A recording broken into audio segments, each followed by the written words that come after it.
Yeah, that's a good reminder at the end. It's not just about having the resource. It's how do you get the resource to where it needs to be effective. And this is where I want to go back to you, Mr. Winberg, and I appreciate the update that you gave Senator Cortez Masto on the modernization, what's happening with the funding, the allocations, your estimate that you're going to commence the work FY 21-22 with completion in 25.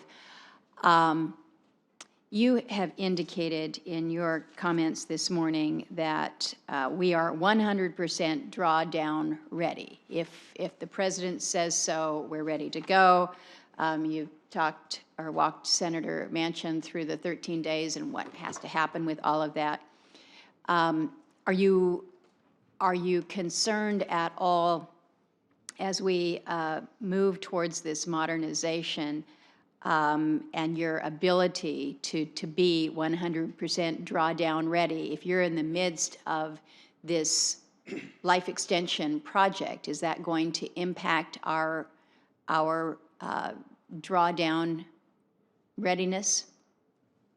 No, ma'am, it will not. And that has been part of this planning process to do the life extension program, to make sure that as we're replacing pumps and valves and pipes and so forth and control systems, that we're doing it in a way that the system still remains 100% drawdown ready. Okay, so that's part of your proposal moving forward there. Absolutely. Appreciate that. So with the sales that we have seen, or the drawdowns that we have recently had, have we been able to demonstrate what we advertise, which is basically that we've got 4.4 million daily drawdown capacity? Have we proved that out, or is this just what we think we can do on paper?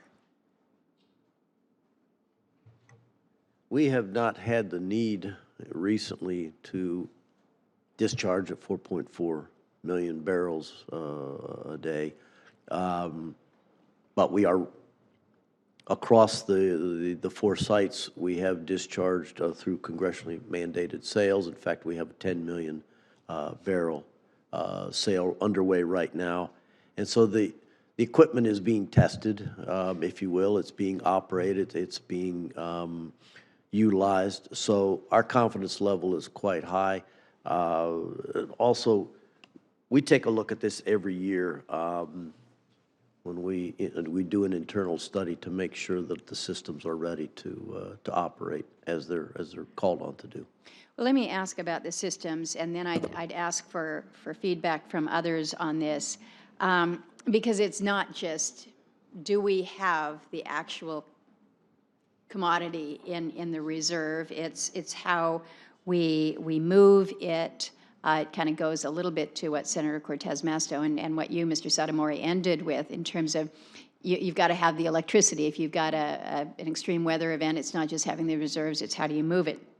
And we know we have significant infrastructure limitations in many of these areas, whether it is port capacity to move the product, whether it is pipelines that are already at their full capacity, that could affect the efficient drawdown. And so that's why I asked the question whether we've actually been able to demonstrate, because it's one thing to just theoretically turn the valve and say, okay, we're ready to go. It's another thing to see it move through the system. So I would ask any of the rest of you to comment on this. Mr. Winberg is expressing a fair degree of confidence that we can do this, but do we have, whether it's infrastructure bottlenecks or other bottlenecks that give you concern or pause in the representation that we're truly ready? Well, I'll let you go, Mr. Winberg, and then we'll turn to the others. Okay, thank you. I think there's two different issues here. One is the equipment physically ready to start a drawdown, right, and that I have very high confidence level in. You touched on another issue, which is that with the significant increase in oil production in the United States, taking us to a net exporter, The system, which is, the heart of it is down in the Gulf of Mexico, so the pipes and the terminals, they are full. Now, some people would say, if you want to look at this negatively, you'd say, well, if the system's full, then the SPRO can't discharge. And that's true. However, if the system's full, the SPRO doesn't have to discharge. And as the system starts to become less full, as crude oil is moved either offshore to where it's needed or to refineries or around the world, then the SPRO can backfill to keep the system full. And so when we had the attack in Saudi Arabia, that's one of the first things we looked at is how are we going to manage this if the United States now is starting to move crude oil to other parts of the world, and what role does the SPRO play? And the SPRO simply backfills and keeps the system full so it can continue to distribute. Appreciate that. Other comments, Mr. Bordoff? I'll just make one comment. The impact of the SPRO on restraining oil price spikes is not only because of the physical barrels that reach the market, it's because of the impact the SPR has on market perception and on the activities and behaviors of commercial and financial participants in the market. And that's why I think the question you're raising is so important.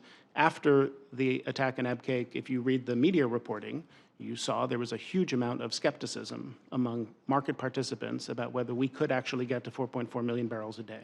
So I hope that we can, and I think it would be important to demonstrate that in order for the SPR to have its maximum potential impact.